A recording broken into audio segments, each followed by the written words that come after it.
Com os casos de Covid crescendo, não só aqui em Passo Fundo, mas no mundo todo, muitas pessoas estão, nesse momento, se submetendo a testes, justamente a exames, para identificar se estão ou não com a doença. E aí ocorre uma dúvida muito frequente: qual é o melhor exame para eu fazer e identificar se estou com coronavírus ou não? Bom, nós convidamos uma especialista nesse assunto para nos ajudar a esclarecer e ajudar a esclarecer principalmente você que nos acompanha. Está aqui conosco a farmacêutica, bioquímica, ela que é diretora do Grupo Sani, Clarissa Finger. Bom dia, bem-vinda ao Café Expresso. Bom dia, Thaís. É um prazer estar aqui com vocês e ajudar um pouquinho nessa desmistificação. São muitas as dúvidas, a gente pode imaginar o quanto as pessoas recorrem a um laboratório em busca de entender qual é o melhor exame.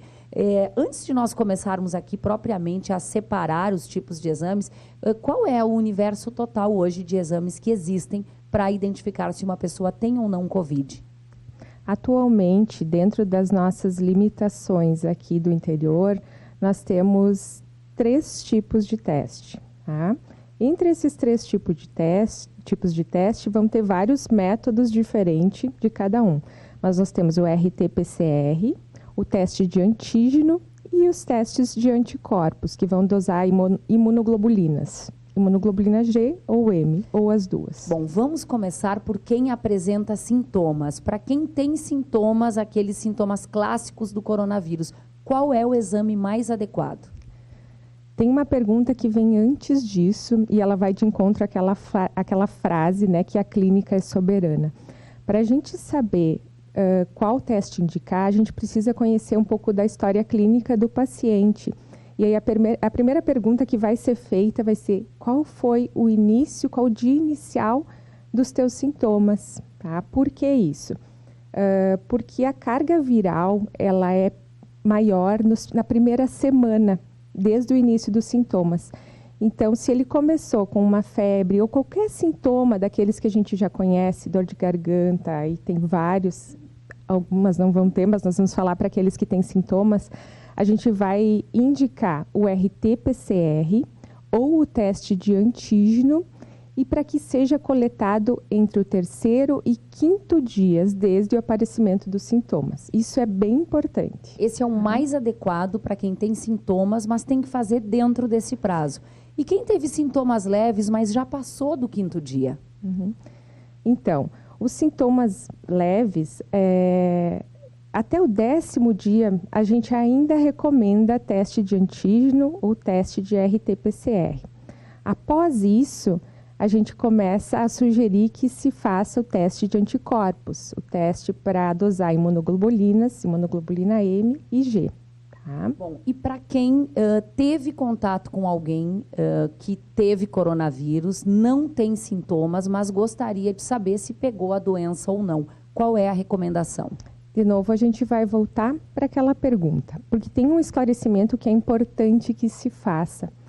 A gente não tem contato com uma pessoa hoje e amanhã começa a apresentar sintomas. Tá? Isso é muito raro, muito de acontecer, não tem nenhum estudo mostrando isso. Se fez uma média que a gente chama de período de incubação do vírus. Se eu tive contato com a Thaís hoje e ela está contaminada, eu fui infectada. Tá?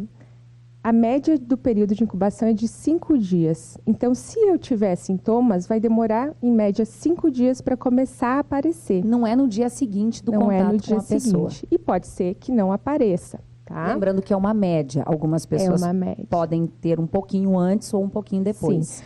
A Organização Mundial da Saúde, assim, em determinado estudo, ela falou que isso pode variar de 1 a 14 dias. É um período muito grande, mas a média, assim, para mais de 95% das pessoas contaminadas foi de 5 dias. Então, esse é o registro que a gente usa para dar essa orientação. Então, eu tive um contato. A gente vai perguntar quando foi esse contato. Então, eu tenho que contar 5 dias do contato e o meu dia 0, se eu tendo ou não sintomas, ele seria o dia do início da doença. Aqueles 5 dias para trás a gente não conta, tá? Então, do início do dia 0 Se eu estiver no do quinto, terceiro, quinto, sexto, sétimo, oitavo dia, significa a primeira semana de doença, a gente vai recomendar que se faça o teste de RT-PCR ou o teste de antígeno, que as pessoas chamam do teste do cotonete. Tecnicamente, a gente chama esse cotonete de SWAB, que é uma coleta, né, uma amostra de nasofaringe. Tá? Bom, e para quem quer saber se já desenvolveu imunidade, para quem suspeita que já pegou a doença, teria sido um assintomático, qual é o exame, que pesquisa é a mais assertiva para ter um resultado fiel? Se ele não tem nem ideia, né, de quando ele teve algum contato, se ele teve, se é que ele teve ou não, a gente vai recomendar que se faça então o teste de anticorpos. Tá? Os anticorpos, eles começam a ser desenvolvidos, a média também, tá? Depois do 10º dia da doença. Quer dizer, o vírus ele começa a se replicar dentro do organismo no dia 0. Depois de 10 dias é que a gente começa a desenvolver anticorpos. Tá? Lá no início a gente falava em 7 dias, depois foi para 8. Hoje a média mais segura é a partir do 10º dia. E aí eu vou começar produzindo anticorpos de imunoglobulina M. E depois, em seguida, a gente começa com a imunoglobulina G. Essa imunoglobulina G ela vai prevalecer por um período. Então, quem teve essa doença em algum momento, durante esses meses de pandemia, possivelmente vai estar ainda com a imunoglobulina G alterada, com doses detectáveis de imunoglobulina G. Que é o IgG, que é o aquele IgG. resultado IgG. Exatamente. Quanto tempo dura essa imunidade? Ninguém tem certeza ainda. Não. E existe ainda uma... aí a gente vai entrar assim, num âmbito muito grande, né, de avaliações de estudos, ainda até não finalizados, mas existe até uma inversão em alguns casos que se produziu a IgG antes da IgM.